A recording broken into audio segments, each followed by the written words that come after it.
जय श्री राम। मेरा नाम मयंक सेजवाल है। मैं हनुमान चालीसा प्रमुख और किड्स एड का अध्यक्ष हूँ।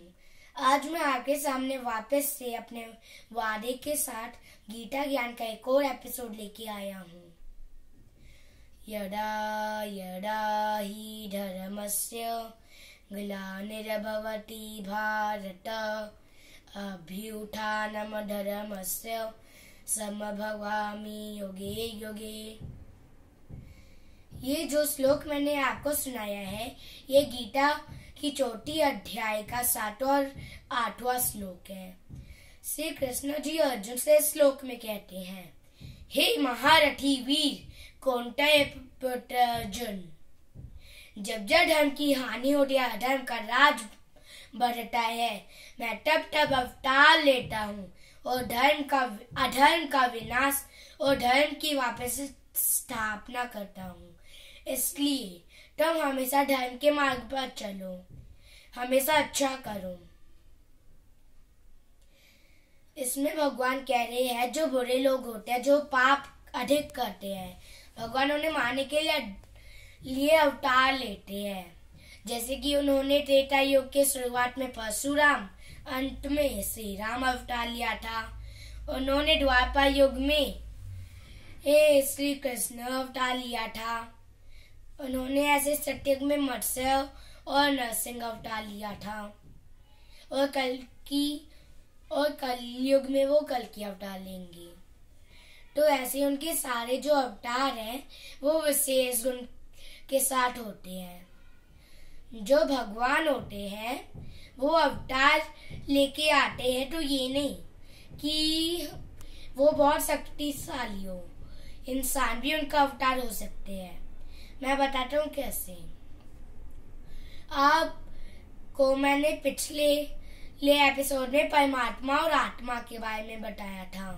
तो मैंने आपको बताया था कि जो आत्मा है वो परमात्मा का अंश है और अवतार भी परमात्मा का एक छोटा सा अंश है। विष्णु जी फिर शिव जी जो अवतार लेते हैं उसमें से उनका छोटा सा अंश होता है। तो फिर हम मान सकते हैं कि कोई भी अवतार हो सकता है भगवान जी का, और भगवान हमें इंस्पिरेशन देते हैं और अगर हम उन्हें फॉलो कर ले तो हम उनके अवतार हो सकते हैं। मैं आपको एक स्टोरी सुनाता हूँ। एक बार एक बहुत बड़ा डाकू था। उस डाकू के नाम से लोग कांपते थे। लोग उस डाकू से ज्यादा और राजस के सिपाहियों से कम डरते थे। इतना खतरनाक था वो डाकू। एक बार कहने में आया तो सब हैरान हो गए कि जो डाकू था, एक छोटे से लड़के ने उसकी सोते हुए हत्या कर दी। क्या था, उस लड़के के पापा और चाचा को डाकू ने मार दिया था, क्योंकि वो डाकू अपने दुश्मनों को जिंदा नहीं छोड़ता था।